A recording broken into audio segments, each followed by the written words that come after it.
This episode was brought to you by slateblackindustries. For M-LOK grips and accessories, visit slateblackindustries.com.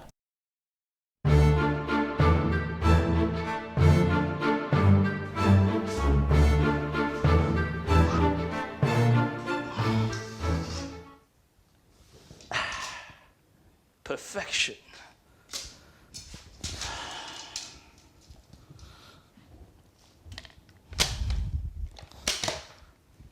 Welcome back to 9-Hole Reviews, my brothers.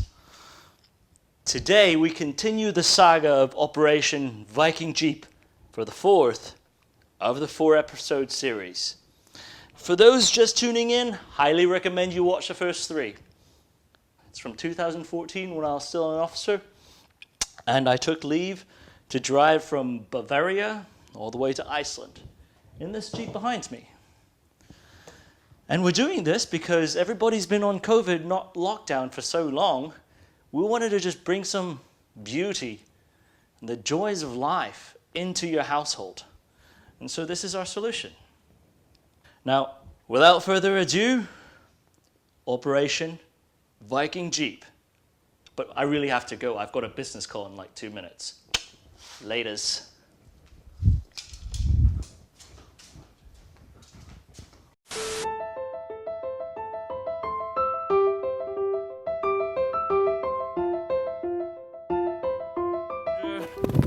Out here in Iceland, hiked about 4.5 miles, about to come up on the volcano Pkwy. As you can see, it's mid-July right now, but the environment up here is vastly different from the rest of Iceland.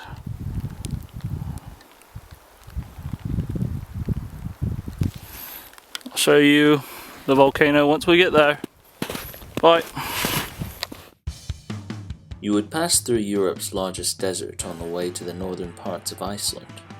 Our goal was to see the volcanic crater lake of Askja and its smaller geothermal lake Viti.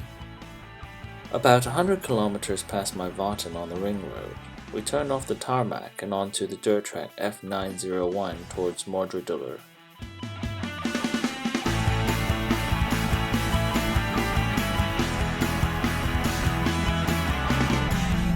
Going into the great unknown, the northern part of Iceland. We're going to head to the volcano.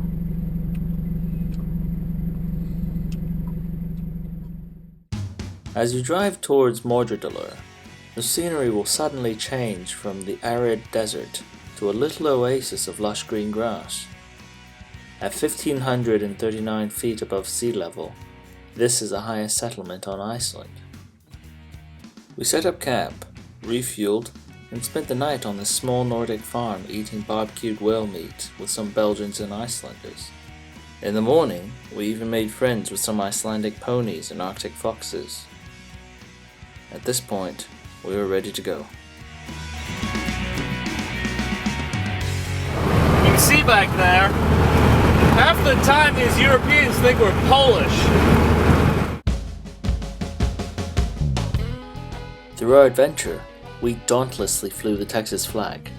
Although I spent my younger years in Hong Kong, David and I were both from Texas and went to school together at Baylor University. It was a sense of pride for us, and the Jeep was our home on wheels for the month. We were wondering whether the bad or the ugly of Europe would throw stones at us for our little flag. But to our surprise, we met a lot of friends with our Lone Star flag. It was heartwarming to see how beautiful the people from this part of the world were.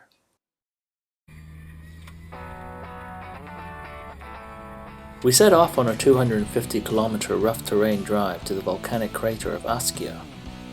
You would find volcanic rocks and silt on every bit of the drive in.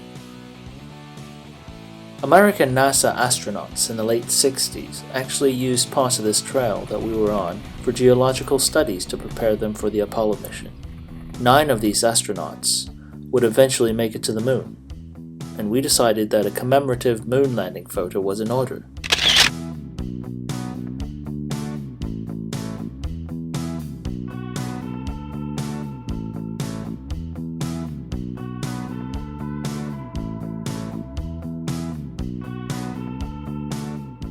After crossing a few rough rivers, we finally got to Askja base camp.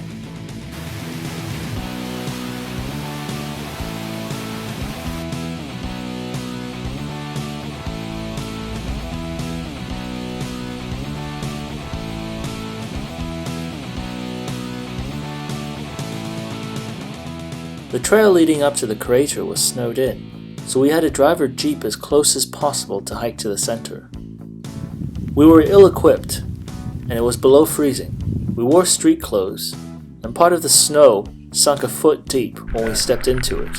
When the hell are these roads passable, man? I mean, like, shit hasn't been passable since like 1989. Dude, I think we're on the...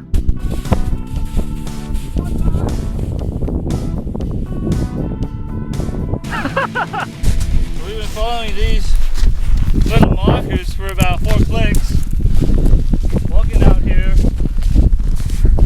trying to find the volcano Askja. More like volcano Ashan. I think we're in Narnia now. It's raining. It took us about 3 hours to hike what would normally take less than an hour to complete. And that was only one way. But we finally got there. Henry, how deep are we right now? Balls deep, man! Balls! Here we are in Askja. You can see behind me there's the pool of geothermally heated water in VT. And that is Askja. This is a volcano crater in the middle of Iceland.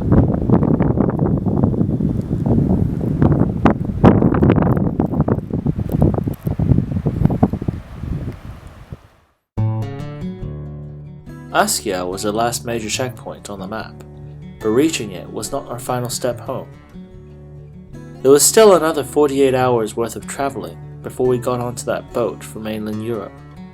We spent the last night at Egilsstaðir, a town 1 hour from Seyðisfjörð. It's 2 a.m. out here in Iceland.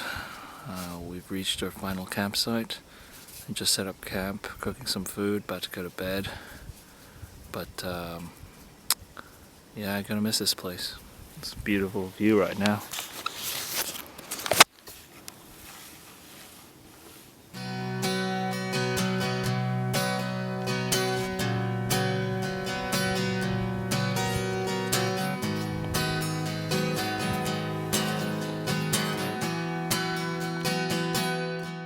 There was still a week for us to make it home to Germany. Copenhagen was the first large city that we had stayed in, but there was always something that we missed about the peaceful, serene hills and views of Iceland.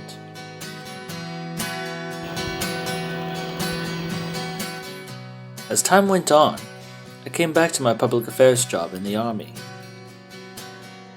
and David ended up staying in Europe to teach English in Munich. So we're about 50 days out from our next adventure, and a year ago today I was disembarking that boat off of the east coast of Iceland, headed down south. It's been a good year. It's incredible how fast time has flown. I truly believe that overland travel is a way of traveling. It's a class of traveling of its own.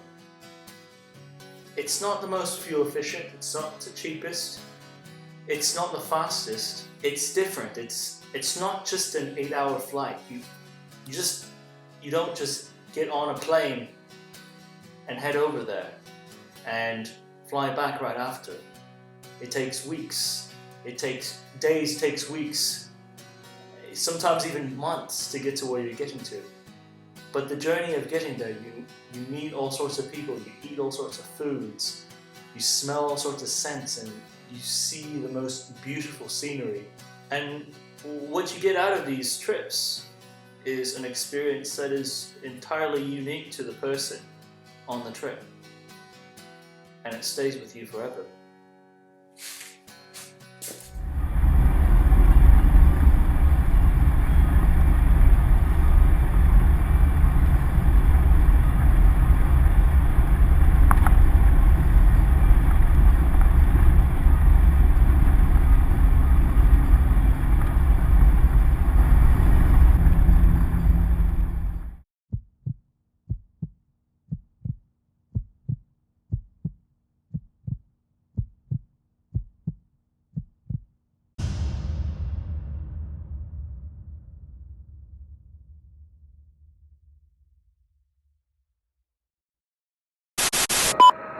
016, this is Steel 96, 4 Vic, 8 packs, Recon 1, green to green. How copy, over? Steel 96, this is 716, roger, over. 16, Steel 91,